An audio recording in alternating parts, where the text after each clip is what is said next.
የአህመድ ዲን ጀበል ገጾች። በወረሂመኖ ጋተራ ነዋሪ የሆኑት አቶ በለው ነጋሽ ወንዱ ልጅ ተወለደላቸው። ስሙንም አራጋው ብለው ሰየሙት። ልጁ ፈጣን ነው፣ ቀልጣፋና ንቁ መሆኑን ያስተዋሉት አባት ልጃቸውን ወደፊት ትልቅ ሰው ባለስልጣን ይሆንልኛል ሲሉ አሰቡ። ዝምድና ስለነበራቸው ለራስ ሚካኤል ያሳድጉት ዘንድ ሰጡ። በራስ ሚካኤልና በቀሳውስቱ አራጋውን ወደ ክርስትና ለማስገባት ተሞከረ። አራጋው ግን እምቢ አለ። በንቃቱና በቀልጣፋነቱ ምክንያት የራስ ሚካኤል ጦር ውስጥ ተቀላቀለ። የራስ ሚካኤል አጃቢ ሆነ። ራስ ሚካኤልም በቁመቱ መርዘም ምክንያት አራጋውን ዣንጥላ ያዥ አደረጉት። ሌሎች የራስ ሚካኤል ወታደሮች በየጊዜው የተለያዩ እድገትና መሬት ጥቅማ ጥቅም ቢሰጣቸውም እርሱ ግን ሙስሊም በመሆኑ ብቻ ብዙ እድሎች ተነፈጉት። ግና ዝምድና ስለነበረው በወረሂመኖ ትንሽ ማደሪያ መሬት ተሰጠው። ክርስትና ሊያስነሱት ሞክረው አልተሳካላቸውም። እንደ አውሮፓውያን አቆጣጠር በ1912 በአንዱ ቀን ራስ ሚካኤል በአጃቢ ወደ ቢለን አካባቢ በመሄድ በዚያ ለሚያሰሩት የጊዮርጊስ ቤተክርስቲያን የመሰረት ድንጋይ ጣሉ። ሲመለሱ ዛሬ ዲቪዥን ክፍፍል በሚባለው ስፍራ ላይ ያርፋሉ። ባረፉበት ቦታ የሃይማኖት ወሬ ይጀምራሉ። ቀሳውስቱ ኢስላም ይሳደባሉ። ነብዩ መሐመድ ሰለላሁ ዐለይሂ ወሰለም ያንቋሽሻሉ። ይህ ንግግራቸው አራጋው በለውን እጅግ በጣም አናደደው። ነብዩ ሰለላሁ ዐለይሂ ወሰለም እንደዛ በመሰደባቸው ውስጡ ታወከ። ፊቱ ልውጥውጥ አለ።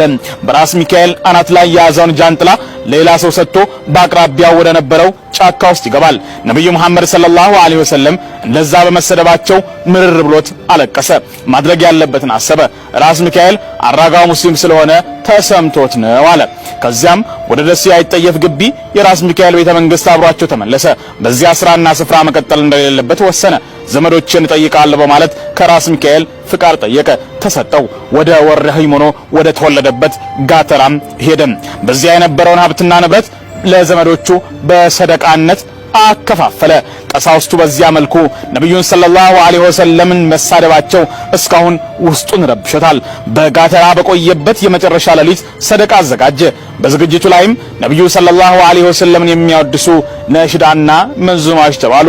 ነብዩን ሰለላሁ ዐለይሂ ወሰለምን አወደሱ።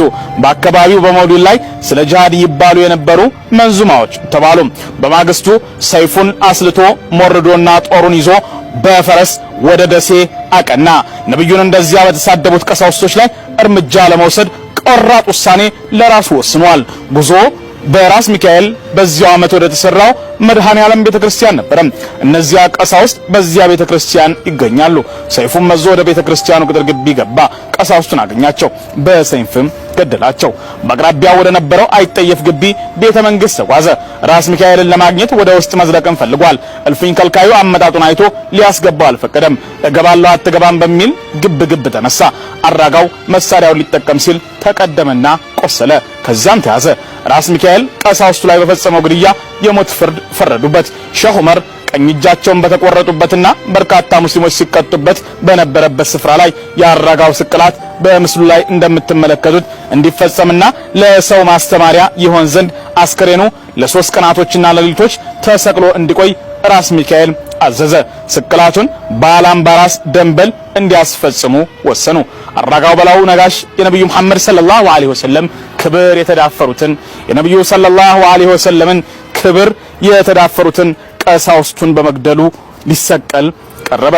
ህዝቡ ፊትም አራጋው ያ ጀግና ተሰቀለ። ሙስሊሙ ዳግም እንዲህ ያለ ነገር እንዳያስብ ለማስተማሪያነት አስከሬኑ በዚሁም ለ3 ቀናት ያክል አስከሬኑ ሳይወርድ እንዲቆይ ጠባቂዎች ተመደቡ።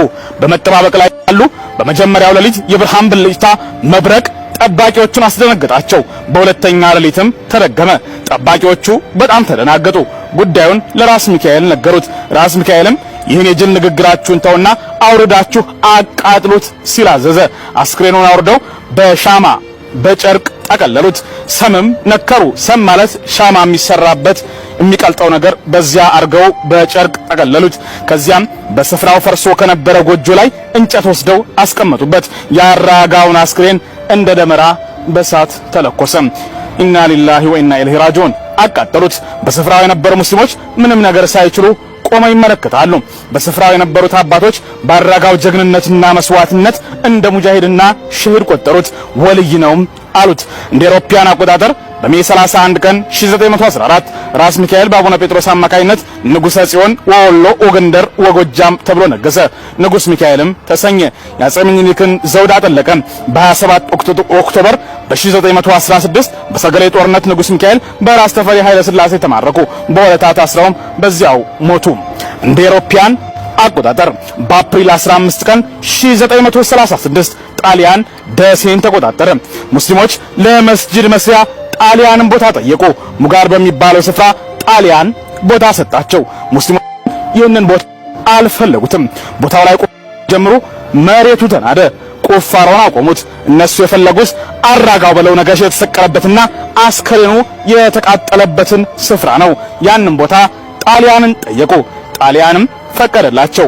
ሆኖም በስፍራው ላይ 8 ቤተሰቦች ይኖርበት ነበር። የጣሊያኖቹ አስተርጓሚ በነበረው በላይ መርሻ ኋላ ላይ ፊታውራሪ እንደራሴ ሆኗል አማካኝነት 8ቱ ቤተሰቦች ቤታቸውን እንዲያፈርሱ ተነገራቸው። በጣሊያን ተለዋጭ መሬትና ቤት መስሪያ ገንዘብ ተሰጣቸው። በሙጋድ፣ ሳላይሽ፣ ስልክ አምባና ሮቢት ላይ እንደ ምርጫቸው መሬት ተሰጣቸው። ቤትም ሰሩ። ቦታው ለሙስሊሞች ነፃ ሆነ።